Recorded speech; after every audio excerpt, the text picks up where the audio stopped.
Audio book वांग्मय 66 युग निर्माण योजना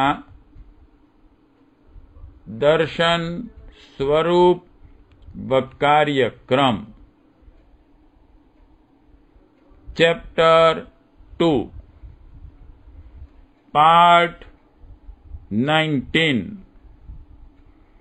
सामाजिक पुनर्निर्माण के लिए नेतृत्व की आवश्यकता।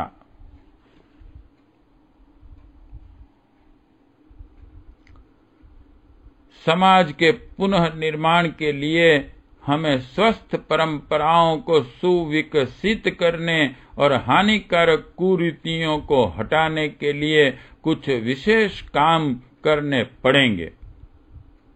अव्यवस्थित समाज में रहने वाले व्यक्ति कभी महापुरुष नहीं बन सकते।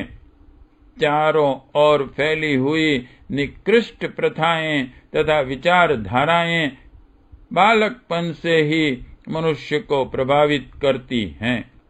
ऐसी दशा में उसका मन भी संकीर्णताओं और ओछेपन से भरा रहता है। व्यक्तित्व के विकास के लिए समाज का स्तर ऊंचा उठाना आवश्यक है। इसलिए अध्यात्म तत्व को मूर्तिमान देखने की आकांक्षा करने वाले प्रबुद्ध व्यक्तियों को अपने समय के समाज में प्रचलित अव्यवस्थाओं को दूर करने के लिए कुछ ठोस और कड़े कदम उठाने ही पड़ते हैं।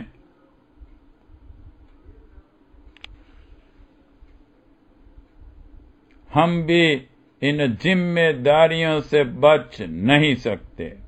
सामाजिक पुनर्निर्माण के लिए साहसपूर्ण कदम उठाने की आवश्यकता है।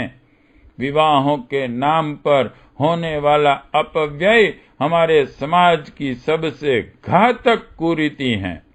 उसका उन्मूलन हमारे जातीय जीवन मरण का प्रश्न है। इस कुप्रथा की जड़ें इतनी गहरी घुस गई हैं कि उन्हें एकाकी कोई व्यक्ति नहीं उखाड़ सकता।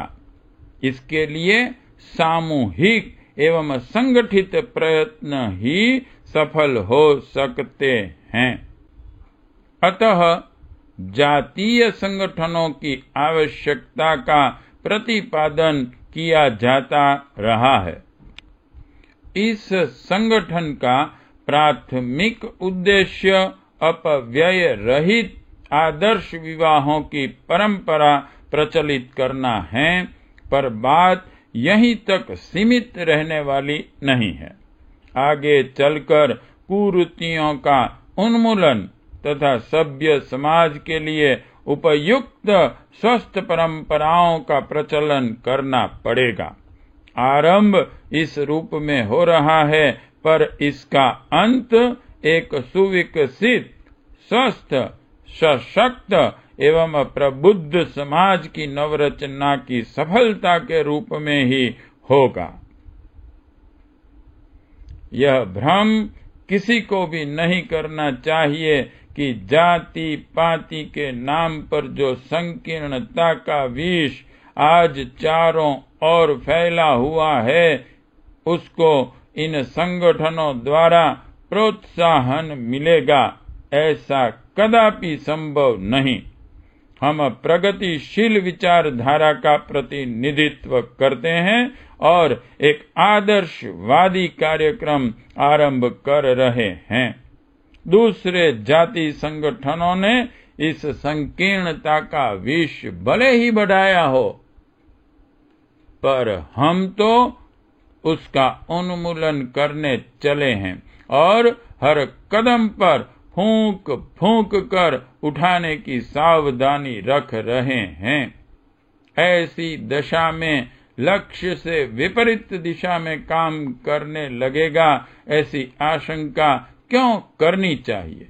युग निर्माण योजना के अंतर्गत आरंभ किए गए प्रगतिशील रचनात्मक सामाजिक क्रांति की भूमिका ही संपन्न करेंगे। उनके द्वारा पुनर्निर्माण का रचनात्मक कार्य ही संभव होगा।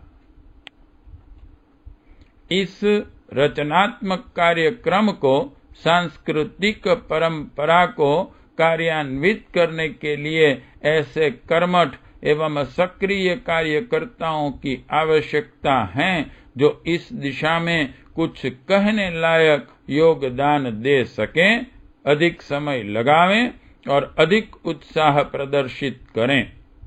इन छोटे रूप में आरंभ की जाने वाली इस सामाजिक क्रांति का रूप आगे चलकर निश्चित रूप से बहुत व्यापक होने वाला है।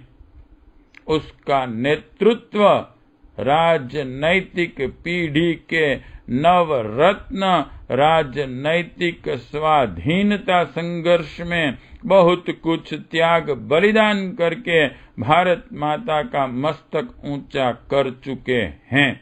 अब वर्तमान पीढ़ी के सामने सामाजिक, नैतिक एवं बौद्धिक क्रांति की आवश्यकता उपस्थित है। इसके लिए वैसा ही साहस एवं त्याग अभिष्ट हैं जैसा कि स्वतंत्रता सेनानी पिछले दिनों दिखा चुके हैं। युग निर्माण योजना को समग्र रूप से कार्यान्वित करने के लिए प्रभावशाली नेतृत्वों की आवश्यकता है। वह अभी पूर्ण नहीं हुआ है। इस आवश्यकता की पूर्ति की जानी चाहिए। अपने परिवार में ऐसे व्यक्तियों की कमी नहीं जो नेतृत्व के लिए सर्वथा उपयुक्त हैं। उनके कदम आगे बढ़ने चाहिए। समय की पुकार अनसुनी न की जानी चाहिए। आंदोलनों के आरंभकर्ता अपने मौलिक साहस के कारण अधिक श्रेय प्राप्त करते हैं। पीछे तो उसके व्यापक हो जाने पर अनेक उपयुक्त व्यक्ति उसमें आ मिलते हैं। देखना यही है कि युग की इस महान आवश्यकता की पूर्ति के लिए साहसपूर्ण कदम उठाने के लिए हम में से कौन आगे बढ़ते हैं और किसको इतिहास में अमर बनाने वाला श्रेय लाभ प्राप्त होता है।